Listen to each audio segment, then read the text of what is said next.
ಗೊತ್ತಾಗ್ಬಾರ್ದು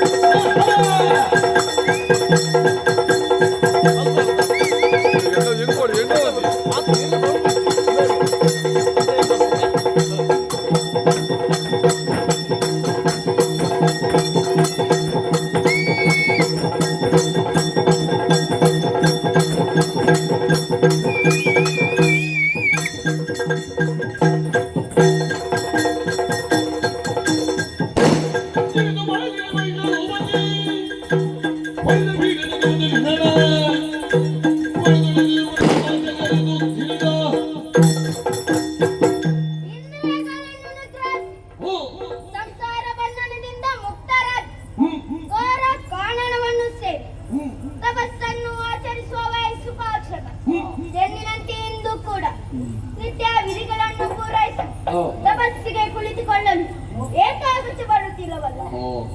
ಏಕೆ ಯಾಕೆ ಹೀಗಾಯಿತು ನನಗೆ ತಿಳಿದುಕೊಳ್ಳಲು ಕಷ್ಟವೇನಲ್ಲ. ನನ್ನ ಧ್ಯಾನ ಋಷಿಯಿಂದ ನೋಡುತ್ತೇನೆ.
ಮಹಿಷಿ ರೂಪವನ್ನು ಧರಿಸಿ ತಪಸ್ಸನ್ನು ಆಚರಿಸುತ್ತಿದ್ದಾನೆ.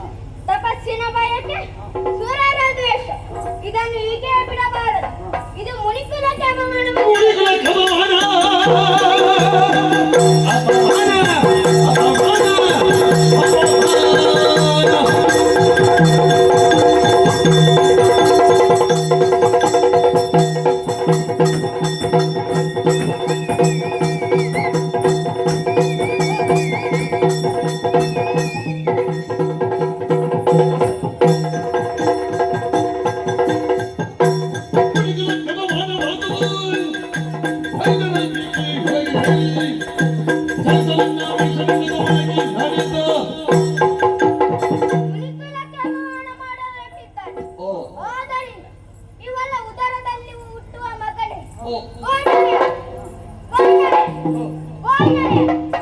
ಈ ಶಾಪಕ್ಕೆ ಮೂರು ಮೂರ್ತಿಗಳಿಂದ ಪರಿಹಾರ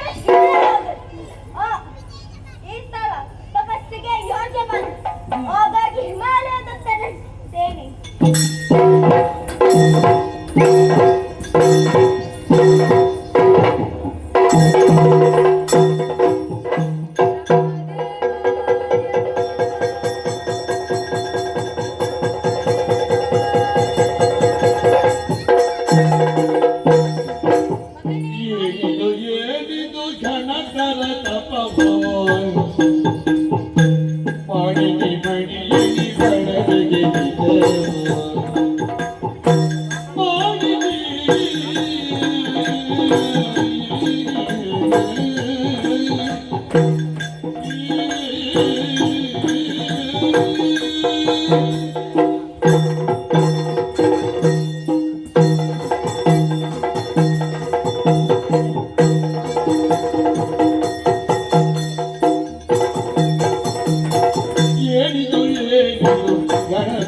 ಮಗಳೇ ಮಾಲಿನಿ, ಏಳಮ್ಮ ಎದ್ದೇಳು. ಇದೋ ಬ್ರಹ್ಮದೇವನಾದ ನಾನೇ ಬಂದಿದ್ದೇನೆ. ಏನಾಗಬೇಕು ಕೇಳಿಕೋ. ದೇವ, ನನ್ನ ತಪಸ್ಸಿಗೆ ಒಲಿದೆಯ ದೇವ? ಹೌದು ಮಗ. ಹಾಗಿದ್ದರೆ ಕೇಳು. ಕರುಣ ಸಾಗರ ಜೀವ ಪರಮೇಶಿ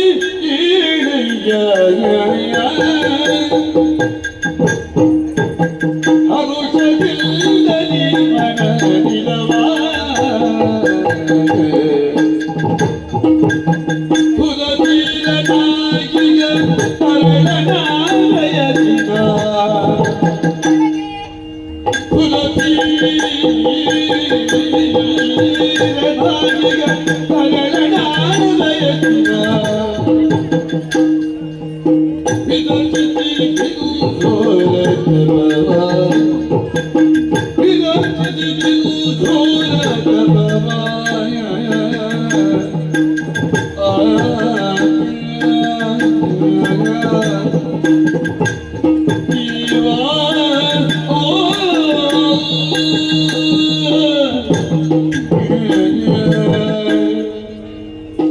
ಓ ಕರುಣಾಸಾಗರ ದೇವ, ಮಗಳೇ, ತಾಯಿಯ ಆಸೆಯಂತೆ ಒಬ್ಬ ವಂಶೋದ್ಧಾರಕನನ್ನು ಪಡೆಯಬೇಕೆಂಬ ಆಸೆಯಿಂದ ಬಂದೆ. ಓಹೋ. ವೀರನು ಶೂರನೂ ಆದ ಪುತ್ರನನ್ನು ಪಡೆಯಬೇಕೆಂಬ ಆಸೆ. ಕರುಣಿಸು ದೇವ. ಆಗಲಿ ಮಗಳೇ, ನಿನ್ನ ಅಭೀಷ್ಟ ಸಿದ್ಧಿಸಲಿ. ಆದರೆ ಹುಟ್ಟುವ ಮಗನು ಕೋಣನಾಗುತ್ತಾನೆ. ದೇವ, ದೇವ, ಎಂತಹ ಮಾತನ್ನು ಆಡಿಬಿಟ್ಟಿರಿ ದೇವ. ಹುಟ್ಟುವ ಮಗನು ಕೋಣಲಾದರೆ ನಾನು ಅವನಿಗೆ ಹೇಗೆ ಹಾಲುಣಿಸಲಿ? ನಾನು ಹೇಗೆ ಮುದ್ದಾಡಲಿ? ನಾನು ಅವನಿಂದ ಏನನ್ನು ಸಾಧಿಸಲಿ ದೇವ? ಮಗಳೇ ಮಾಲಿನಿ, ಏನು ಮಾಡೋಣ? ನೀನು ಮಾಡಿದ ತಪಸ್ಸಿನ ಪ್ರಭಾವ ಪರಿಸರದಲ್ಲಿರುವ ಮುನಿಗಳ ತಪಸ್ಸಿಗೆ ವಿಘ್ನವಾಯಿತು. ಹೌದೇ? ಅದಕ್ಕೆ ಕೋಪಗೊಂಡ ಅವರು ಹೀಗೆ ಶಪಿಸಿದ್ದಾರೆ. ಅನುಭವಿಸಲೇಬೇಕು. ದೇವ, ಸುಪಾರ್ಷಕ ಮುನಿಯ ತಪಸ್ಸನ್ನು ಕೆಡಿಸಬೇಕೆಂಬುದು ನನ್ನ ಉದ್ದೇಶವಲ್ಲ ದೇವ. ವೀರನು ಶೂರನೂ ಆದ ಪುತ್ರನನ್ನು ಪಡೆಯಬೇಕೆಂಬ ಆಸೆ. ಇತರರಿಗೆ ಕಷ್ಟವಾದೀತೆಂದು ನಾನು ತಪಸ್ಸು ಮಾಡಿದ್ದಲ್ಲ. ನಿಗ್ರಹ ಅನುಗ್ರಹ ಶಕ್ತಿಯುಳ್ಳವರು ನೀವು. ಮುನಿ ಶಾಪವನ್ನು ಪರಿಹರಿಸಿ ಉದ್ಧರಿಸಬೇಕು ದೇವ. ಮರುಗದಿರು ಮಾಲಿನಿಯೇ ಮರುಗದಿರು ಮಾಲಿನಿಯೇ ಮುನಿವರ ದೊರೆತ ಭಜನವು ತಪ್ಪಲರಿಯೇನು ತರಳ ಮಗಿಸನು ಜಗಿಸಿದರು ನೀನು ತೆರೆದಲಿ ಮುಂದೆ ಸುರ ಪರಾಕ್ರಮಿಯನಿಸಿ ತ್ರಿಜಗದಿ ಮೆರೆಯುವನು ಘನಕೀರ್ತಿಗಿಂತಲೇ ಬರೆಯ ಮಾತಲ್ಲ ಮರೆಯ ಮಾತಲ್ಲ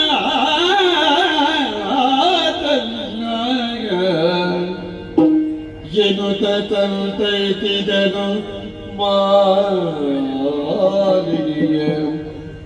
ಮಾಲಿನಿಯಾಯ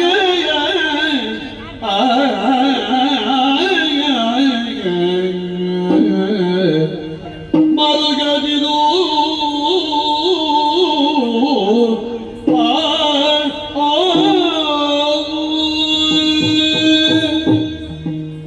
ಮಗಳೇ ಮಾಲಿನಿ, ತಂದೆ, ಮರುಗದಿರು. ಹಾ, ನೀನು ಮಾಡಿದ ತಪಸ್ಸಿನ ಪ್ರಭಾವ ಪರಿಸರದಲ್ಲಿ ಬೀರಿದ್ದು ನಿಜ. ಹಾ, ಅದರಿಂದಾಗಿ ಸುಪಾಶಕನ ತಪಸ್ಸಿಗೆ ತೊಡಕುಂಟಾಯಿತು. ಹಾ, ಅದಕ್ಕೆ ಕಾರಣಳು ನೀನೇ ಎಂದು ತಿಳಿದು ಹಾ. ಶಾಪವನ್ನಿತ್ತಿದ್ದಾರೆ. ಹೌದೇ? ನಿರಾಶಳಾಗದಿರು. ಹಾ, 3 ಮೂರ್ತಿಗಳಾದ ನಮ್ಮಿಂದಲೂ ಹಾ. ಈ ಶಾಪವನ್ನು ಪರಿಹರಿಸಲು ಸಾಧ್ಯವಾಗದು. ಹೌದೇ? ಬಸಿರಲ್ಲಿ ಬರುವ ಮಗನು ಹಾ, ಕೋಣನಾದರೂ ಜಾಣನಾಗಿ ದುರ ಪರಾಕ್ರಮಿ ಎನಿಸಿ ತ್ರಿಜಗವನ್ನು ಗೆದ್ದು ಆಳುತ್ತಾನೆ. ಹೌದೇ? ನಿನಗೆ ನೆಮ್ಮದಿಯನ್ನು ಕೊಡುತ್ತಾನೆ. ಹ, ಶುಭವಾಗಲಿ. ಧನ್ಯಳಾದೆ ತಂದೆ. ಕೆಳಕೆ ಕೆಲ್ಪನೆ ಮವನಗೊಂಡು ಹಾರಿ ಕೆಳಗರು ಸೆವೆನಿ ಕಾಡುತ್ತಲಿ ಕೆಳಗಡೋಡಿಸಲು ಪವನು ನಡೆಯುತ್ತಲಿ ಮಲಗಿದ ಜನವಿಯಲಿ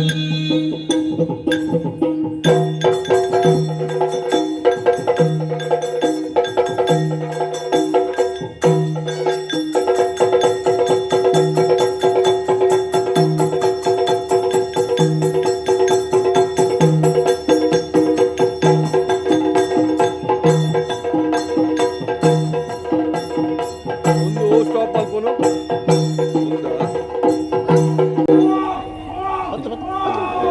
ಮೂರ್ದು ಮಾರು ಇದು ಇದೆಲ್ಲ ಪುಣ್ಯ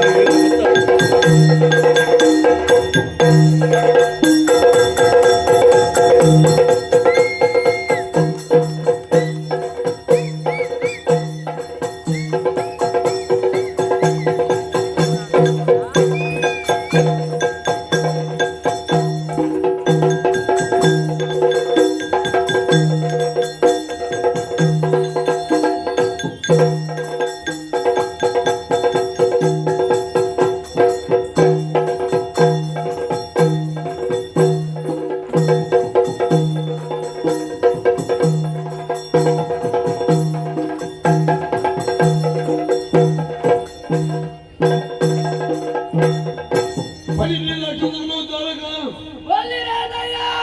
ಇರುವಂತಹ ಲೋಕದ ಮಧುವನಕ್ಕೆ ಯಾರೆಂದು ಬಲ್ಲಿರೆ? ವಿದ್ಯುನ್ಮಾಲಿಂದುಕೊಂಡಿದ್ದೇವೆ ಸರಿ, ಓಲಗವಿದ್ದ ವಿಚಾರ ಅನೇಕ ಇವೆ. ಕಾಲಕೀಯರ ಕುಲಜ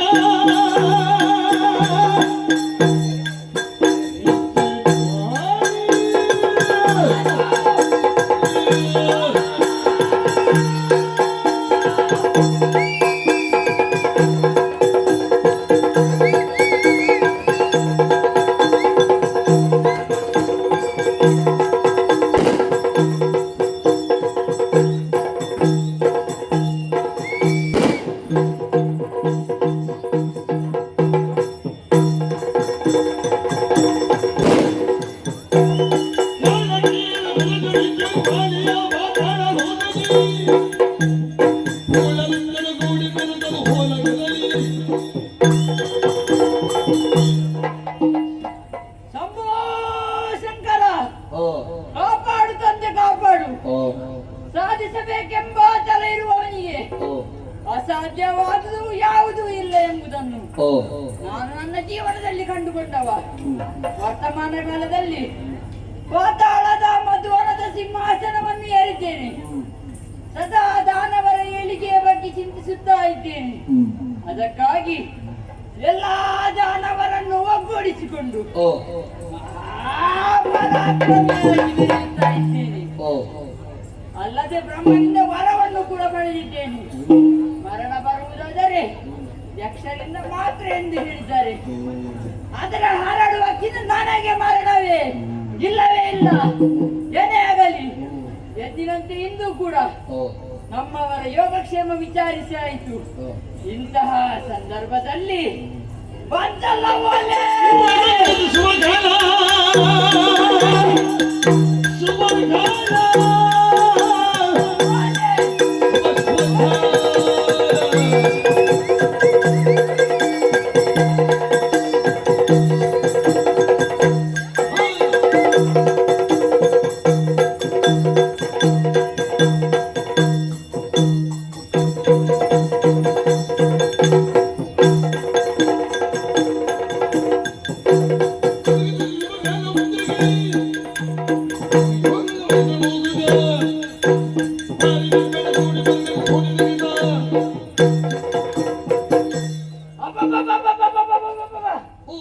ಎಂತ ಶುಭ ಕಾಲ.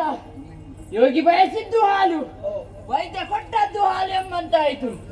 ಶೋಣಿತಾಪುರದ ದಿತಿದೇವಿ ತಮ್ಮ ಮಗಳಾದ ಮಾಲಿನಿಯನ್ನು ನನಗೆ ವರಿಸುವರೆಂದು ನಿಶ್ಚಯಿಸಿದ್ದಾರೆ.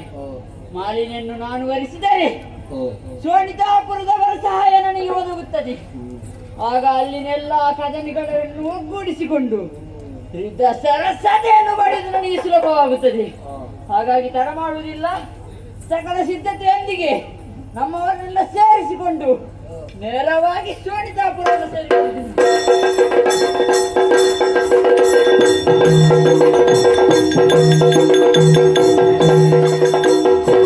ಕೆಳಗಾಲ ಕೆಳೆಯಣ ಪ್ರತಿಗಲ್ಪವಂ ತಡೆದು ಚೆಲುವ ಸುಕುಮಾರನ ಪರಿದಿರಲು ವಿನಯದಲ್ಲಿ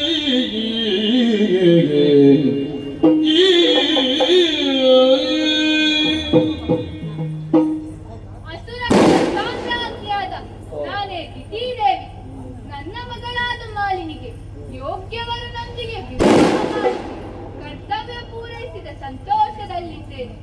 ಕೆಲ ಕಾಲ ಕಳೆಯುವಷ್ಟರಲ್ಲಿ ಮಾಲಿನಿಯು ಗರ್ಭವತಿಯಾದಳು. ಅವಳಿಗೆ ಕಾಲ ಕಾಲಕ್ಕೆ ಮಾಡಬೇಕಾದ ಶುಭ ಕರ್ಮವನ್ನು ನಡೆಸಿದ್ದೇನೆ.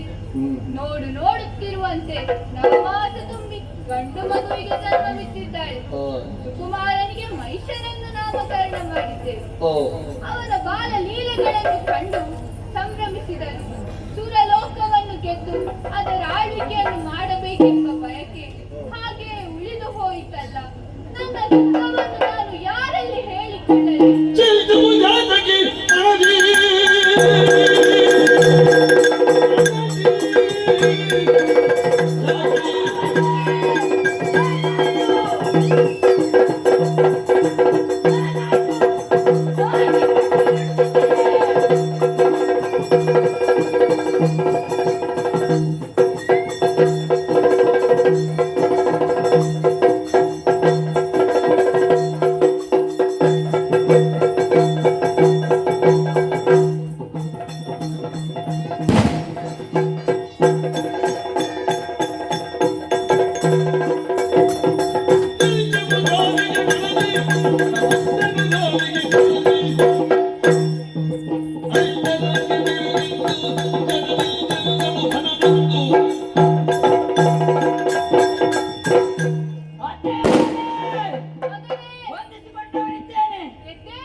ನನಗೆ ದಾರಿ ಎಳೆದು ಕೊಟ್ಟಿದ್ದೀರಿ. ಮೊಮ್ಮಗನ ಬಾಲಲೀಲೆಗಳನ್ನು ಕಂಡು ಕಾಲ ಕಳೆಯುವುದನ್ನು ಬಿಟ್ಟು ಯಾಕೆ ಚಿಂತಿಸುತ್ತಿದ್ದೀರಿ? ಯಾಕಮ್ಮ ಕಣ್ಣೀರು? ಯಾಕೆ ಮಗನೇ, ಏನು ಮಾಡೋಣವಪ್ಪ? ಏನಾಯ್ತು? ಈ ಹಿಂದೆ ನಾನು ಹೆತ್ತ ಮಕ್ಕಳೆಲ್ಲ ಆ ದೇವೇಂದ್ರನಿಂದಾಗಿ ಅಳಿದು ಹೋದರು. ಹೌದೇ? ನಾಕದ ಭಾಗ್ಯವು ನಮಗೆ ಸಿಗದಾಯಿತು. ಅದೇ ದುಃಖದಲ್ಲಿದ್ದೇನೆ ಮಗನೇ.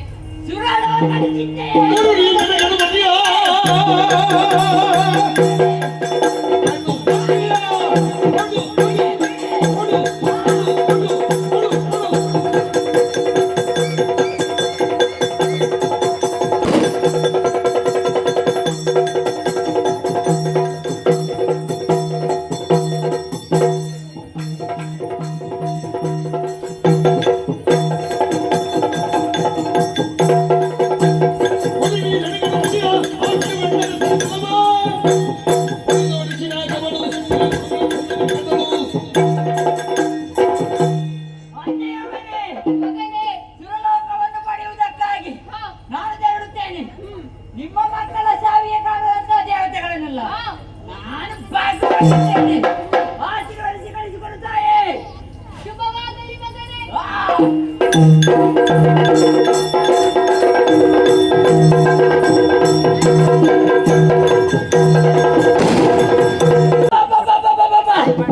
ದೇವತೆಗಳನ್ನೆಲ್ಲ ಸನ್ನೆ ಮಾಡಿದ್ದೇನೆ. ದೇವೇಂದ್ರನ್ನು ಸೋಲಿಸಿದ್ದೇನೆ. ಎಲ್ಲರೂ ಪಲಾಯನಗೊಂಡಿದ್ದಾರೆ. ನಾಕದ ಸಿಂಹ ವಿಷ್ಣುರ ಬರಿದಾಗಿದೆ.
ಮೆಸೇಜ್ ಅಲ್ಲ ಹೌದು. ನಮ್ಮವರೆಲ್ಲ ತಾಯಿಯುತ್ತ ಬಾಲ್ ಮತ್ತೆ ನಡೆಸುತ್ತಿರುವಂತಹ ನೀನು ಯಾರು? ವಿದ್ಯಾಲಯ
ಏನು ಈ ಹಿಂದೆ ಕೈಸೋತು ಹೋದವ ನೀನು ತಲೆಮರೆಸಿ ಪಾತಾಳದಲ್ಲಿ ಇರುತ್ತಿದ್ದವ ಈಗ ಶೋನಿತಾಪುರದ ಸಂಬಂಧ ಬೆಳೆಸಿ ಹೌದು ಅಲ್ಲಿರುವ ಅಸುರ ಬಲವನ್ನು ಸೇರಿ ನಾಕವನ್ನು ಏರಿ ಸುರರನ್ನು ಶಿಕ್ಷಿಸಿದ್ದು ಅದನ್ನು ಅರಿತು ಸಾವಿರ ಕಣ್ಣುಗಳುಳ್ಳ ದೇವೇಂದ್ರನಾಜ್ಞೆ ಅಂತ ಬಂದಿದ್ದೇನೆ. ಆಕ್ರಮಿಸಲು ಬಂದ ನಿನ್ನನ್ನು ಶಿಕ್ಷಿಸಲು ಬಂದ ನಾನೇ ಯಕ್ಷರಾಜ ಪಿಂಗಳಾಕ್ಷ.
ನನ್ನ ಬಳಿ ಹುಟ್ಟಿದ ಆಸೆಯನ್ನು ತೋರಿಸದಿರು. ಯಾಕೆ? ಸಕಲ ದೇವತೆಗಳು ನನ್ನ ಬಳಿ ಸೋತಿದ್ದಾರೆ. ಹೌದೇ? ಇನ್ನು ನೀನು ಕೇವಲ ಹಾರಾಡುವ ಹಾಕಿ ನಿನ್ನಿಂದ ನನಗೇನು ಮಾಡಲು ಸಾಧ್ಯ?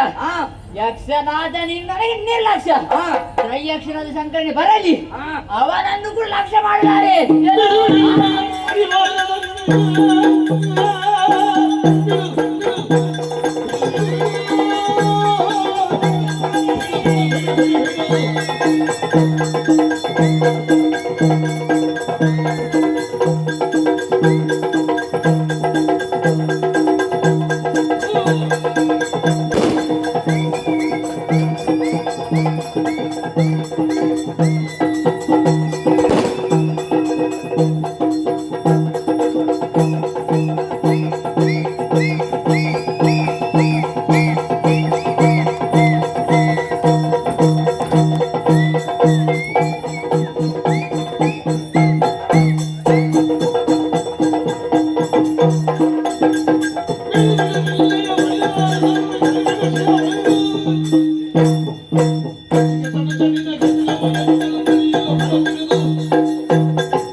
ಅನುಗ್ರಹಕಾರಕನಾದ ಶಂಕರನನ್ನು ಕಡೆಗಣಿಸಿ ಮಾತನಾಡುತ್ತಿರುವ ಅನ್ಯಾಯವನ್ನು ಮಾಡಿ ಅಧರ್ಮದ ಹಾದಿಯಲ್ಲಿ ಸಾಗಿದ ನಿನಗೆ ಮಾರಣವೇ ಶಿಕ್ಷೆ.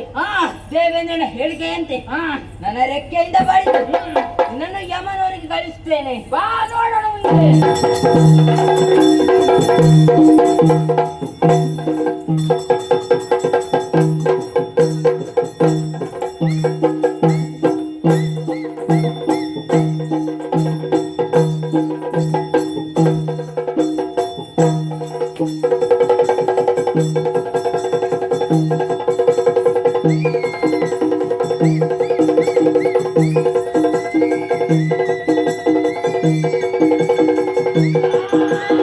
Thank you.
ದುರುಳನ ವಧೆಯಾಗಿದೆ. ಈ ದೃಶ್ಯವನ್ನು ಕಂಡು ಸುಮನಸರು ಸುಮವೃಷ್ಟಿಯನ್ನೇ ಸುರಿಸುತ್ತಾ ಇದ್ದಾರೆ. ಈ ವಿಷಯವನ್ನು ನಮ್ಮವರಿಗೆ ತಿಳಿಸಲೇಬೇಕು. ಹಾಗಾಗಿ ನನ್ನದಾದಂತಹ ಯಕ್ಷಲೋಕಕ್ಕೆ ಹೊರಡುತ್ತೇನೆ.